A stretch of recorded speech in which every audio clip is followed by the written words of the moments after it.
राजाओं का राजा, प्रभुओं का प्रभु यीशु मसीह जिंदा खुदा सामर्थी नाम से आप सबों को जय मसीह की। और हिंदी के इस ऑनलाइन सर्विस में एक बार फिर से आप सबों का स्वागत करती हूँ। हमारे जीवन में तकलीफें बहुत आती हैं, हम काफ़ी समस्याओं से भी जूझते हैं। ऐसे ही हम वचन में जब पाते हैं अय्यूब के विषय में, वचन के शुरू जब हम पहला अध्याय से पढ़ना शुरू करते हैं तो हम पाते हैं कि किस तरह से अय्यूब के जीवन में विपत्तियां आती हैं, कठिनाइयां आती हैं, और अय्यूब किस तरह सारी चीजें जो उसके पास थे वो सब उसके पास से खो जाता है, उसके पास से सब चले जाते हैं और अय्यूब अकेला पड़ जाता है और अय्यूब बीमार रहता है, उसके सारे शरीर में फोड़े हो जाते हैं। लेकिन बाकी के पूरे अध्याय में, पूरे किताब में हम यही पाते हैं कि अय्यूब किस तरह विश्वसनीय था, किस तरह वो विश्वस्त था परमेश्वर पर, किस तरह वो जानता था कि मेरा बनाने वाला मुझे नहीं छोड़ेगा, किस तरह से वो पूरी तरह अपने आप को परमेश्वर के हाथों में सौंपा हुआ था। इसी प्रकार एक आदमी के बारे में बताऊंगी कि एक इंसान था, वो अपने जीवन के सारे दिनों को गिन रहा था, सोच रहा था, और वो देखता है कि जब खुशी के दिन थे, अच्छे दिन थे उसके जीवन में, तो परमेश्वर उसके साथ साथ है, हर जगह वो परमेश्वर को पाता है। लेकिन जब उसके जीवन में दुख की घड़ी आती है और जब उसके जीवन में परेशानी आती है तो वो परमेश्वर को अपने आसपास नहीं देख पाता। बड़े ही दुख के साथ वो परमेश्वर के चरणों के पास आकर कहता है कि हे प्रभु, जब मुझे तेरी सबसे ज्यादा जरूरत थी तब क्या तूने मुझे छोड़ दिया? परमेश्वर मुस्कुराते और कहते हैं कि बेटा, ठीक से देखो, जब तुम खुश थे, जब तुम हट्टे खट्टे थे, जब तुम्हारे पास सब कुछ थी, तब मैं तुम्हारे साथ साथ चला। लेकिन जब तुम्हें मेरी जरूरत पड़ी, जब तुम मुश्किलों की घड़ी में आए, जब तुम समस्याओं में पड़े, तो मैं जानता था कि तुम अकेले नहीं चल पाओगे। इसलिए उन समयों में मैं तुम्हें अपने गोद में लिए था। हालेलुया। हमारे जीवन में भी बहुत सारी मुश्किलें आई। ये पूरी साल अगर हम देखें तो बहुत कोई हम में से यही कहेगा कि यह अच्छा वर्ष नहीं गया, लेकिन परमेश्वर हमें छोड़ा नहीं, परमेश्वर हमें त्यागा नहीं। अगर हम अय्यूब का लास्ट चैप्टर 42 अध्याय पढ़ें तो हम देखते हैं कि क्योंकि अय्यूब विश्वस्त था और परमेश्वर में बना रहा, तो परमेश्वर ने उसे दुगनी आशीषें दी। परमेश्वर में विश्वस्त रहें, परमेश्वर पर डाउट ना करें, परमेश्वर को सवाल ना करें। जाने कि आपका परमेश्वर ने कहा क्या, ना मैं तुझे कभी छोड़ूंगा और ना तुझे कभी त्यागूंगा। परमेश्वर आपको कभी नहीं छोड़ेंगे। आप जब पुकारते हैं परमेश्वर आपके सुनते हैं। आइए हम अपने बाइबल को खोलेंगे, मरकुस रचित सुसमाचार उसका 11 अध्याय, और हम 22 से लेकर 25 तक पढ़ेंगे और देखेंगे कि वचन यीशु मसीह हमें क्या सिखाते हैं इस वचन के द्वारा। यूं लिखा है, मरकुस 11 अध्याय उसके 22 पद से मैं पढ़ती हूँ। यीशु ने उसको उत्तर दिया, परमेश्वर पर विश्वास रखो। मैं तुमसे सच कहता हूँ कि जो कोई इस पहाड़ से कहे तू उखड़ जा और समुद्र में जा पड़, और अपने मन में संदेह ना कर, वरन प्रतीति करे कि जो कहता हूँ वह हो जाएगा, तो उसके लिए वही होगा। इसलिए मैं तुमसे कहता हूँ कि जो कुछ तुम प्रार्थना करके मांगोगे तो प्रतीति कर लो कि तुम्हें मिल गया है और तुम्हारे लिए हो जाएगा। हालेलुया। आप प्रार्थना करें और परमेश्वर पर भरोसा रखें, जो आप मांग रहे हैं वो मिल गया। आमीन। हालेलुया। आइए अपनी आंखों को बंद करेंगे पूरे विश्वास के साथ, जिस तरह यीशु मसीह ने कहा कि पूरे विश्वास के साथ अपने परमेश्वर के चरणों में आओ। Hallelujah, hallelujah, hallelujah, hallelujah. प्रभु हम धन्यवाद करते हैं। हालेलुया। प्रभु तेरी स्तुति हो। हालेलुया। तेरी महिमा हो। हालेलुया। प्रभु तेरी धन्यवाद हो प्रभु जी। हालेलुया। ओ स्वर्ग में से पिता परमेश्वर विराजने वाला खुदा यहोवा परमेश्वर, हम आपके सामने झुकते हैं, आपकी महानता के सामने झुकते हैं प्रभु। हमारी ऐसी कोई औकात नहीं, हमारे अंदर ऐसा कोई प्रतिभा नहीं प्रभु जिससे हम आपके सामने आकर खड़े होकर आपसे बोले, पूछे, सवाल पूछे प्रभु। हालेलुया। हालेलुया। आप ही आदि हो और आप ही अंत हो। शुरुआत आप हो पिता परमेश्वर, अंत आप हो। ओ यीशु राजा, हम धन्यवाद करते हैं, धन्यवाद करते हैं, धन्यवाद करते हैं। इस पृथ्वी पर आप आए, अपनी लहू को बहाए और हम पापियों को एक बार फिर से मौका दिया कि हम एक नया जीवन पा सके। हालेलुया। हालेलुया। हालेलुया। ओ हालेलुया। हालेलुया। हमारे पापों के खातिर उस कलवरी के क्रूस को आपने अपना लिया। हो प्रभु, हम धन्यवाद देते हैं प्रभु जी, धन्यवाद देते हैं यीशु आपकी प्रेम के लिए, आपकी दया के लिए। हालेलुया। झुककर सबकी सेवा की, नम्र होना सिखाया प्रभु। पिता परमेश्वर, हम धन्यवाद देते हैं यीशु मसीह, आज जो आपने पिता पर अपने वचन से हमें सिखाया कि विश्वास से मांगो, विश्वास से मांगो, और जब तुम मांगते हो तो अपने मन में शंका ना करो। हाँ प्रभु, हाँ प्रभु, इस वक्त यीशु आपके पवित्र नाम से हम पिता परमेश्वर जितने अपने घरों में इस वक्त ऑनलाइन इस सर्विस को सुन रहे हैं प्रभु, उनके घरों में आपकी उपस्थिति चाहते हैं प्रभु जी। अपनी आग से पिता परमेश्वर हर एक को छुइए और अभिषेक कीजिए प्रभु। ओ यीशु, आपकी पवित्र लहू के द्वारा प्रभु जी, अगर कोई बीमार है इस वक्त और आपके वचन को सुन रहे प्रभु जी, ओ प्यारे पिता परमेश्वर, उनके सुनने के द्वारा उनके जीवन में चंगाई दीजिए प्रभु। यीशु नाम से उन्हें खड़ा कर दीजिए। हालेलुया। ओ प्यारे पिता परमेश्वर, ओ हालेलुया। यीशु शांति का राजकुमार, अगर पिता परमेश्वर इस वक्त किसी के घर में अशांति फैली हुई है, किसी के जीवन में अशांति फैली हुई है, प्रभु यीशु शांति का राजकुमार अपनी शांति, ओ हालेलुया, वचन कहता है मैं अपनी शांति तुम्हें दिए जाता हूं। प्रभु अपनी शांति उनके जीवन में भर दीजिए। हाँ प्रभु, ये पूरी साल पिता अंत होने चला प्रभु, काफी दिन हो गए हम इकट्ठे आपके भवन में, आपकी मंडली में जाकर एक साथ आराधना नहीं कर पाए प्रभु। काफी विश्वासियों के दिल में, हृदय में ये क्रंदन है प्रभु, वो रो रहे हैं प्रभु इस संगति के लिए पिता परमेश्वर, वो लालाहित है प्रभु जी। हम विनती करते हैं पिता, वो समय, वो मौका वापस लाइए प्रभु कि हम एक साथ मिलकर आपकी आराधना, आपकी उपासना, आपको जय जयकार, आपको धन्यवाद कह पाए प्रभु जी। हाँ पिता परमेश्वर, राजाओं का राजा, प्रभुओं का प्रभु, सारी बुद्धि, सारी ज्ञान देने वाला परमेश्वर, हम आपके चरणों में आते हैं प्रभु, आपके चरणों में आते क्योंकि आप महान हो प्रभु जी। आप ही ने सब कुछ बनाया पिता परमेश्वर। हमारे जीवन में भी जो कुछ है प्रभु, वो आप ही का दिया हुआ है प्रभु। हमारे परिवार में जो भी है वो आपका दिया हुआ है पिता। आज सब कुछ आपको अर्पण करते हैं, आपके चरणों में सौंपते अपने परिवार के एक एक सदस्यों को प्रभु जी। पिता परमेश्वर, अपनी दया दृष्टि कीजिए उन पर, हर एक कोई प्रभु आपको पहचाने। हाँ पिता, नाम से नहीं हृदय से आपको जाने प्रभु। पिता परमेश्वर, हर एक जिह्वा से आपकी आराधना निकले, हर एक घुटने आपके नाम से आपके सामने झुके। हाँ पिता परमेश्वर, आज की सुबह हम अपने आप को अर्पण करते हैं प्रभु। हम सबको पिता परमेश्वर अपनी दया में ले लीजिए प्रभु, अपने अनुग्रह में ले लीजिए प्रभु जी।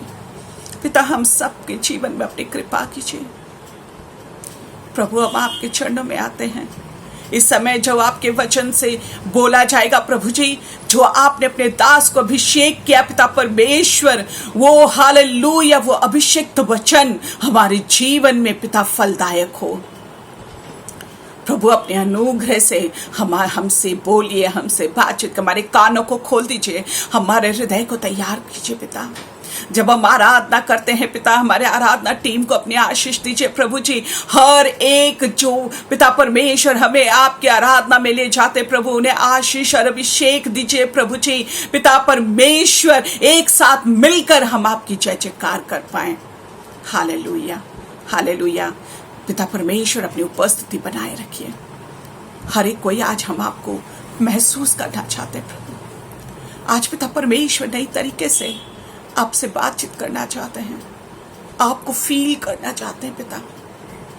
अपनी उपस्थिति बनाए रखिए हर एक के जीवन में प्रभु। अपनी आशीष दीजिए, अनुग्रह कीजिए। सारी आदर महिमा एकमात्र यीशु मसीह के नाम से आपको देते हुए विनती चाहते हैं। दया से सुनिए और ग्रहण कीजिए। आमीन, आमीन, आमीन। आइए ताली बजाकर, हाथों को उठाकर प्रभु की आराधना में जाएं। सभी को जय मसीह की। प्रभु का धन्यवाद हो कि परमेश्वर ने हमें आज का दिन फिर से दिया। आइए हम उसकी जय जयकार के साथ उसकी सभाओं में उसकी गुणगान करें, क्योंकि वो परमेश्वर सारे नामों में और सारी चीजों में बड़ा है।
स्वर्गीय पिता परमेश्वर, तू बढ़े मैं घटूं।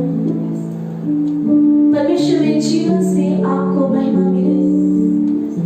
आइए उस परमेश्वर की हम स्तुति करें और कहें कि परमेश्वर तू बढ़े मैं घटूं। और नमः बाबा।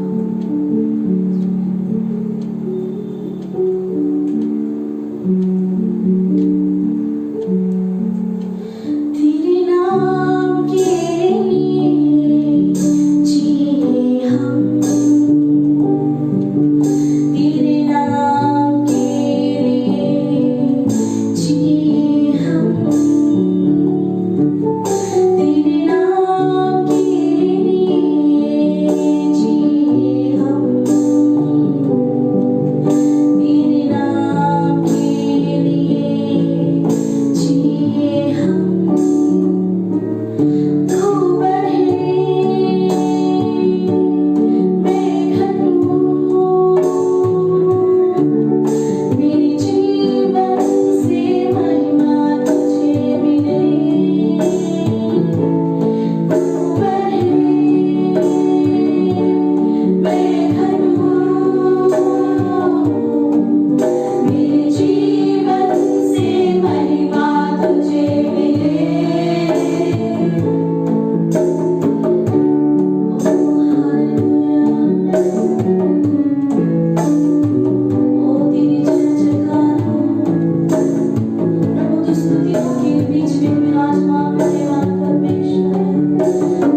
आज की सुबह आपके साथ मुझे परमेश्वर के वचन को बांटते हुए बड़े आनंद का अनुभव होता है। ये परमेश्वर की मर्जी है कि हम और आप परमेश्वर की बातों को सीखें और उनका अनुसरण करके अपने जीवन से उसे महिमा और आदर दें। हालेलुया, परमेश्वर की जय जयकार हो। मेरे प्रिय, आज मैं आपसे बातचीत कर रहा हूँ घाटियों के मध्य में, थ्रू द वैली। परमेश्वर का दास दाऊद भजन संगीता 23वें अध्याय में, भजन संगीता उसके 23वें अध्याय में यूँ कहता है, यहोवा मेरा चरवाहा है, मुझे कुछ घटी ना होगी। वह मुझे हरी चराइयों में बैठाता है, वह मुझे सुखदायी जल के झरने के पास ले चलता है, वह मेरे जी में जी ले आता है। धर्म के मार्ग में वह अपने नाम के निमित्त मेरी अगुवाई करता है। हालेलुया। चाहे मैं घोर अंधकार से भरी हुई तराई में होकर चलूं तो भी हानि से न डरूंगा, क्योंकि तू मेरे साथ रहता है। हालेलुया। परमेश्वर की स्तुति हो, परमेश्वर की बड़ाई, परमेश्वर की इज्जत हो।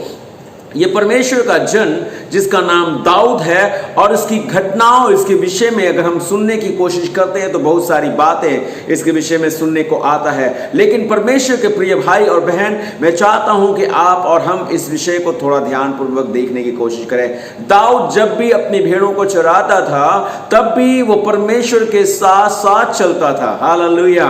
हो, कभी भी वह अपने आप में इस बात को नहीं भूला था कि वो भी एक भेड़ है, वो भी एक परमेश्वर जो उसका चरवाहा है उसकी वो भेड़ है। जब आप कभी भी घाटियों में होकर के जाएं मेरे प्रिय, याद रखें कि आपकी घाटियों में भी आपके लिए एक चट्टान उपलब्ध है। घाटी का मतलब यह है कि मैं एक पहाड़ी को पार कर चुका हूं और अभी भी दूसरी की तरफ में बढ़ते चला जा रहा हूं।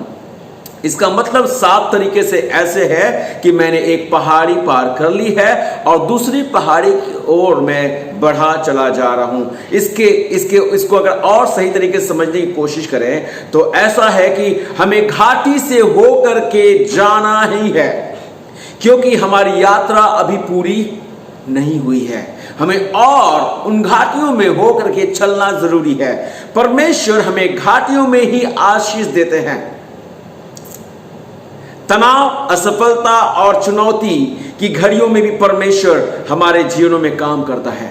हमें जरूरत है कि जब हमें यह पता ना चले कि परमेश्वर कहां है या ना दिखाई दे कि परमेश्वर किधर है, तो भी हम उसके पीछे चलते रहें और चलना सीखें।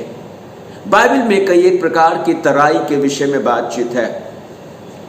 बाइबल बताती है रोने की तराई या रोने की घाटी है, निश्चय या निर्णय की घाटी है, दर्शन की घाटी है, यरदन की घाटी के विषय भी बातचीत करता है, संहार या वध की घाटी भी बताता है। और साथ साथ में अभी थोड़ी देर पहले हमने भजन संगीता 23वें अध्याय में पढ़ा था कि यदि मैं घोर अंधकार से भरी हुई तराई से होकर भी चलूं, अर्थात अंधकार की तराई भी है, जहां पर भय लगता है, जहां पर डर लगता है, जहां पर कुछ सूझता नहीं है, जहां पर समझ नहीं आता कैसे हमें आगे बढ़ना है, जहां पर हमें मालूम नहीं होता कि आगे का सफर में तय कैसे करना है, ऐसे विषयों के विषय बाइबल कहती है। लेकिन मैं आपसे बातचीत कर रहा हूं घाटियों के मध्य। जीवन की सच्चाई को हम जब तक नहीं समझ सकते हैं जब तक हमारे जीवन में सब कुछ अच्छा चल रहा हो, जहां आप बड़े जोर से परमेश्वर की महिमा और स्तुति कर रहे हो।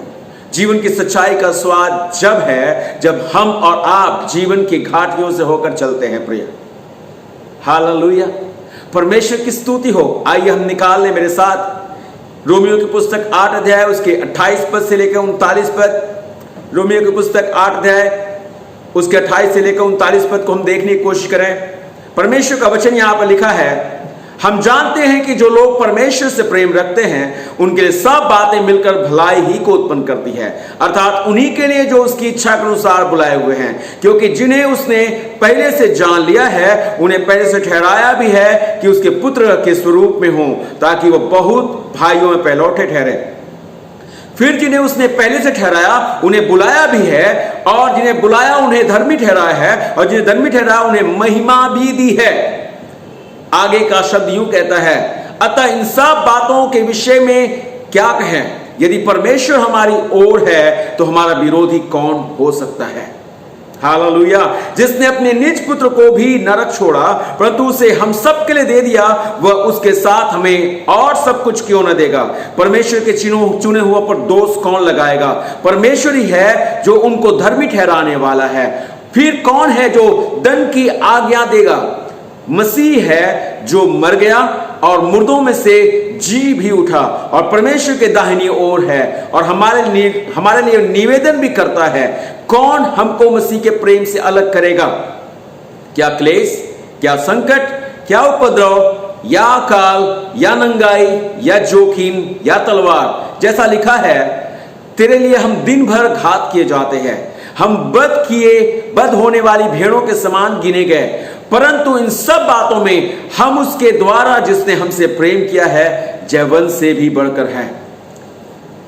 क्योंकि मैं निश्चय जानता हूं कि ना मृत्यु, ना जीवन, ना स्वर्गदूत, ना प्रधानताएं, ना वर्तमान, ना भविष्य, ना सामर्थ, ना ऊंचाई, ना गहराई और ना कोई और सृष्टि हमें परमेश्वर के प्रेम से जो हमारे प्रभु यीशु मसीह में है अलग कर सकेगी। परमेश्वर की महिमा हो। हालेलुया। परमेश्वर की बड़ाई हो। मेरे प्रिय भाई और बहन, आज मैं बातचीत कर रहा हूं और जब हम घाटियों के मध्य हो, पता नहीं, मैंने जानता कि आपकी जिंदगी का सफर कैसा चल रहा है, किस प्रकार की दशा को आप झेल रहे हैं, लेकिन मैं विश्वास दिला रहा हूं मेरे प्रिय, जब हम और आप इस वचन के अध्ययन की ओर चलते हैं, आइए हम ध्यान पूर्वक सुने। अभी भी हमें और आपको इस बात को अपने जीवन में रखने की आवश्यकता है और ध्यान पूर्वक अपने जीवन में बनाए रखने की आवश्यकता है कि परमेश्वर इस वचन के द्वारा हमसे कुछ कहना चाहता है। पहली बात जिसको परमेश्वर हमसे कहता है, परमेश्वर सदा संभालता है। हालेलुया। चाहे वो कितनी भी गहरी घाटी क्यों नहीं हो, चाहे वो वादियां कितनी भी खतरनाक क्यों नहीं हो, चाहे जहां पर हमें सूझता नहीं हो कि कैसे हमें आगे की ओर बढ़ना है, उस समय में भी हमारा परमेश्वर हमें और आपको संभालता है। जीवन की बहुतेरी बातें हम नहीं समझ पाते, कई एक बार उन्हें समझना हमारे लिए कठिन सा होता है, फिर भी हम ये नहीं जानते कि आगे कैसे क्या करना है। धर्मी लोगों के साथ भी ऐसी बातें होती हैं कि वे अपने जीवन में इस बात को प्रश्न के रूप में, सवाल के रूप में उठाना शुरू करते हैं, क्यों कर हम दुख उठा रहे हैं, हमारे संसार में पीड़ा और अन्याय क्यों है, मेरे ही साथ ऐसा सिर्फ क्यों हो रहा है। बहुत सी चीजें हमें नहीं मालूम या नहीं समझ में आती, हम नहीं जानते, परंतु एक बात तो तय है, एक बात तो हम जानते हैं। और क्या जानते हैं प्रिय? परमेश्वर मेरे जीवन में मेरी भलाई के लिए सभी बातों को मुझ में भलाई का काम करने के लिए तत्पर हो रहा है। रोमियो की पुस्तक 8 अध्याय उसका 28 पद कहता है, हम जानते हैं कि जो लोग परमेश्वर से प्रेम करते हैं उनके लिए सब बातें मिलकर भलाई ही को उत्पन्न करती हैं। हालेलुया। परमेश्वर की स्तुति हो। इसका मतलब यह है कि कुछ गलत नहीं हो रहा है, जो कुछ भी हुआ है वो कोई दुर्घटना नहीं है, यह बिना मतलब की पीड़ा नहीं है। जो उसके हैं और जिन्होंने उसके उद्देश्य के लिए अपनी जिंदगी सौंप दी है, सब कुछ पर परमेश्वर अपना नियंत्रण रखे हुए है। हालेलुया। परमेश्वर की स्तुति होता था, सब कुछ भलाई के लिए ही वो कर रहा है, सिर्फ आराम और यदा कदा के सुख के लिए नहीं, बल्कि भलाई के लिए। हालेलुया। परमेश्वर की स्तुति हो। मेरे प्रिय, अभी भी परमेश्वर हमारे और आपके जीवन के हर एक बातों को संभालने वाला परमेश्वर है। नंबर 2, वो बोलता है परमेश्वर आपके और मेरे या हमारे और आपके पक्ष में है।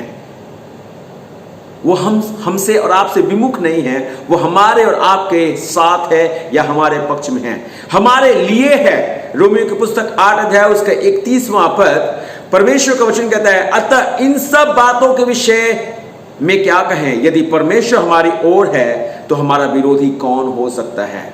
हालेलुया। मैं कैसे जानूं कि वो मेरे लिए है?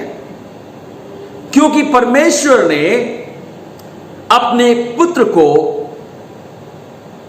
यीशु को हमारे और आपके लिए क्रूस पर मरने के लिए भी रखा नहीं, वो तो उससे मरने के लिए हमारे लिए छोड़ दिया।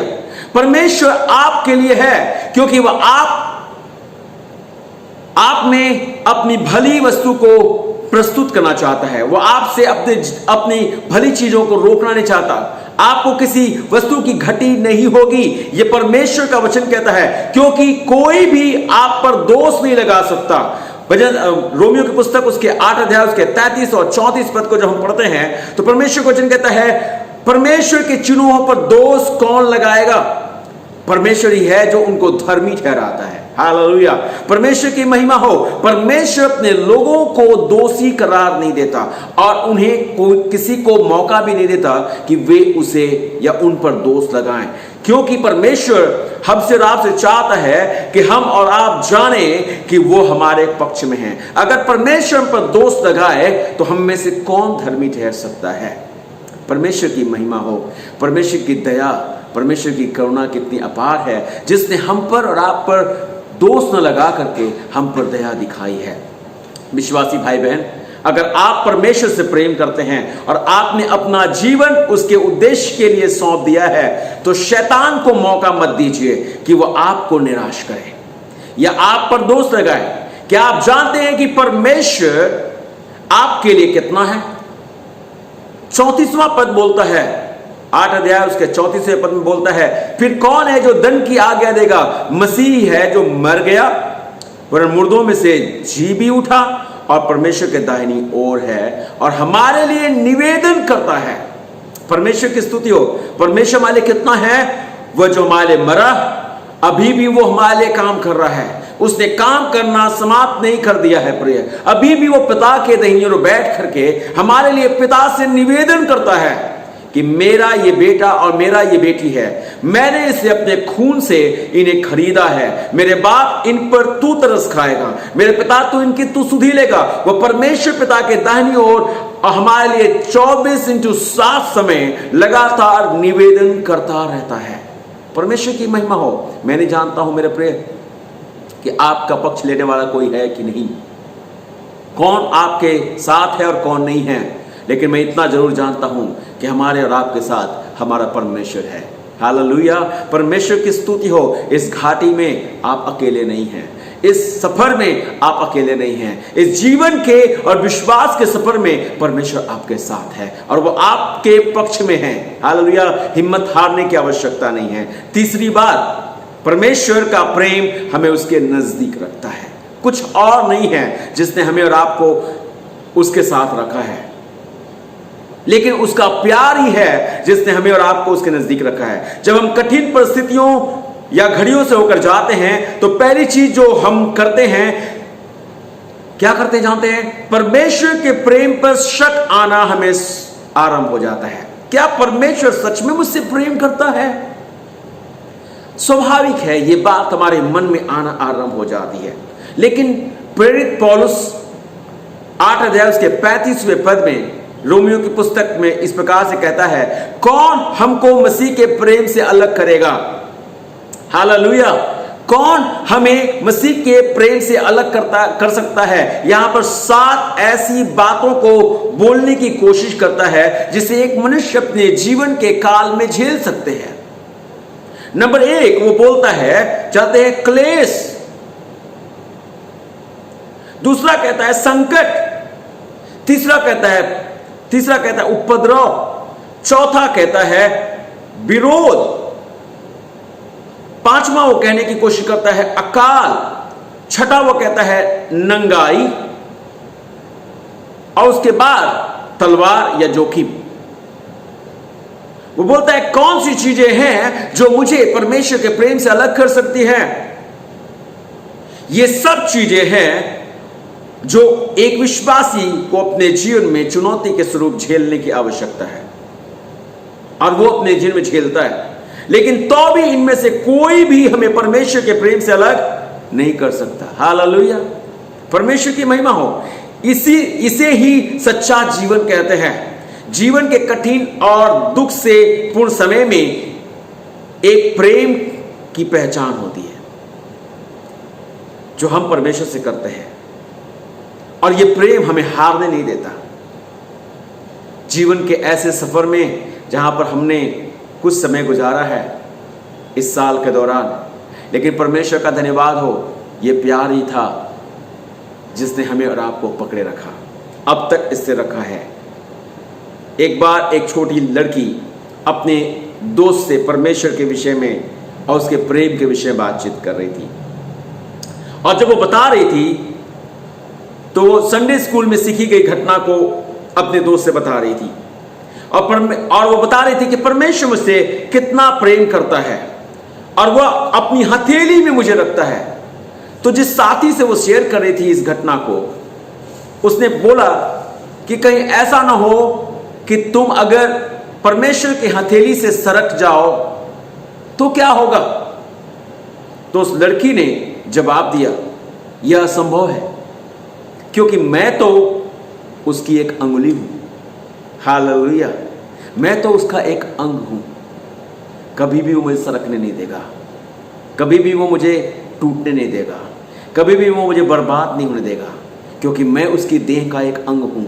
मेरे प्रिय भाई और बहन, आप और हम शायद इस घाटी के अंदर, इस तनावपूर्ण स्थिति के अंदर, इस बड़े ही कोविड-19 के इस बड़े ही सफर में शायद हमारे मनों में कई एक बातें ऐसी हुई हों जिसने हमें और आपको लगने दिया हो कि शायद परमेश्वर मुझे भूल गया है, या हमारा प्रेम ठंडा पड़ने लगा हो। लेकिन मेरे प्रिय परमेश्वर का धन्यवाद हो, आज वो हमें और आपको इस बात से परिचय दिलाता है कि हमारा परमेश्वर ने हमें और आपको सरकने नहीं दिया है, उसने हमें छोड़ नहीं दिया है, परंतु वो अभी भी हमें संभाले हुए है, अभी भी वो हमें पकड़े हुए है, अभी भी वो हमारे साथ है। परमेश्वर की महिमा हो, परमेश्वर की बड़ाई हो। परमेश्वर हमारे दुख या दर्द से कभी खुश नहीं होता। इसीलिए परमेश्वर का दास बिलाप गीत की पुस्तक उसके 3 अध्याय उसके 32 और 33 पद में कहता है, हम मिट नहीं गए, ये महाकरुणा का फल है, उसकी दया अमर है। हालेलुया, परमेश्वर की महिमा हो। अगली बार जब आप क्लेश और उपद्रव से होकर के गुजरे मेरे प्रिय, तो थोड़े समय के लिए सुनने की कोशिश करें कि परमेश्वर आपसे क्या कह रहा है, परमेश्वर आपसे क्या बोल रहा है। अगर आपने व्यक्तिगत तौर पर परमेश्वर का अनुभव अपने जीवन में नहीं किया है, तो परमेश्वर कहता है आपको परमेश्वर के प्रेमी हाथ में, परमेश्वर के प्रेमी हाथ को पकड़ना चाहिए, जो मसीह के द्वारा आप की तरह बढ़ाया गया है, जो चाहता है कि आप मसीह की तरफ बढ़ जाएं और आप मसीह के द्वारा जो हाथ बढ़ाया गया है उसके द्वारा आप बचाए जाएं। यदि आप विश्वासी हैं तो परमेश्वर आपसे कहता है कि आप फिर से अपनी प्राथमिकता पर ध्यान दें। हम कोशिश करें फिर से अपने सत्य को झांके कि हम कहां थे। क्या लगातार हम में वही प्रेम बना हुआ है? क्या हम उसी प्रेम में अभी भी पाए जाते हैं? इसीलिए परमेश्वर का दास रोमियो की पुस्तक 8 अध्याय उसके 37वें पद में हमसे यूं कहता है, पर इन सब बातों में हम उसके द्वारा जिसने हमसे प्रेम किया है जयवंत से भी बढ़कर है। हालेलुया, परमेश्वर की महिमा हो। सबसे बड़ी बात परमेश्वर का वचन और परमेश्वर का दास कहता है, हम इन सब बातों में जयी हो चुके हैं। हमारे जीवन से जुड़े हुए मुख्य उद्देश्य को दिखाते हुए परमेश्वर का वचन यूं कहता है, परमेश्वर चाहता है कि आप जाने कि वह सिर्फ पहाड़ों का परमेश्वर नहीं, परंतु वह घाटियों का भी परमेश्वर है, वह वादियों का भी परमेश्वर है। हालेलुया, वह दिन का ही परमेश्वर नहीं, परंतु वह रात का भी परमेश्वर है। आमीन, आमीन। परमेश्वर की महिमा हो। वह चाहता है कि आप इसका अनुभव करें कि जयवंत से भी बढ़कर होना क्या कहलाता है। आज खुशी है मेरे प्रिय हमारे पास कि हम और आप यीशु मसीह के द्वारा जयवंत से बढ़कर बनाए गए हैं। यीशु जयवंत है, उसने क्रूस पर शैतान, पाप और मृत्यु पर जय प्राप्त की है। इसलिए मैं आप सब लोगों से यही कहना चाहूंगा, जीवन का अनुभव हम और आप प्राप्त कर सकते हैं, क्योंकि उसने जो किया है उसी के कारण मैं और आप जयवंत से बढ़कर बनाए गए हैं। आज अगर मसीह ने क्रूस पर हमारे लिए अपनी ज़िंदगी नहीं दी होती और वो हमारे लिए जयी नहीं हुआ होता, तो हमें और आपको ये खुशी नहीं मिलती। परमेश्वर की महिमा हो। भले ही घाटियाँ भयावह हैं, भले ही घाटियाँ भयंकर हैं, भले ही घाटियों में रहना मुश्किल सा लगता है, लेकिन याद रखें अभी भी आपका चरवाहा आपके साथ है। आपके पास है, आपकी सुधि लेने के लिए तत्पर है। बस इतना ध्यान रखें, उसने कभी भी हमें छोड़ा नहीं है। परंतु इन सब बातों में परमेश्वर का वचन कहता है, इन सब बातों में हम सब बातों में जवन से बढ़कर ठहराए गए हैं। घाटियां चाहे जैसी भी हों, लेकिन हमारा परमेश्वर सदा एक है। परमेश्वर आप सभी को आशीष दे जब इस वचन पर हम मनन करते हैं। परमेश्वर की आशीष, परमेश्वर की शांति आप सभी पर बहुतायत से बनी रहे। आइए हम छोटी सी प्रार्थना करें। स्वर्गीय पिता, हम धन्यवाद करते हैं मेरे स्वामी। मैं नहीं जानता हूँ मेरे पिता परमेश्वर के तेरे बेटे और बेटियों ने कितने आंसू बहाए हैं। मैं नहीं जानता हूँ पिता परमेश्वर की रोने की तराई में होकर गए हैं प्रभु जी, या वध की तराई में से होकर गए हैं, या मेरे पिता परमेश्वर अंधकार की तराई इनको घेरी हुई है, या जो परमेश्वर खतरों क्या पिता परमेश्वर खतरों की घाटी में चले गए हैं।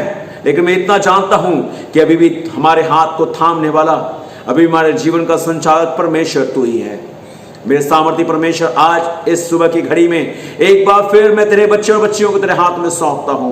जिन्होंने पिता परमेश्वर आज तेरे वचन पर मनन किया है, मेरे स्वामी, किसी का ढारस कम नहीं पड़ जाए प्रभु जी। हर एक का हियाव आप पर बना रहे और आपकी शांति हर एक में बनी रहे पिता परमेश्वर। और ये जान रखें कि मेरे पिता परमेश्वर अभी भी तू अपने लोगों के, मेरे पिता परमेश्वर, लोगों को संभालने वाला परमेश्वर है। ओ खुदा बाप, हर एक परिस्थितियां तेरे वश में है प्रभु जी। हर एक बातों को तू ही नियंत्रित करता है और जीते परमेश्वर तुम्हारे पक्ष में है और कुछ भी तेरे पक्ष के विरोध में कोई भी काम नहीं कर सकता। मेरे स्वामी, अपने लोगों के साथ हो, अपने लोगों को अपनी शांति और चैन दे। और जब मेरे पिता परमेश्वर तेरे लोग खुदा बाप तुझे और तेरी बातों पर पिता परमेश्वर एतबार करते हैं, तेरी आशीष की भरपूरी इन हर एक के पास हो और ये भी दाऊद के समान कहने पाए, यहोवा मेरा चरवाहा है, मुझे कुछ घटी न होगी।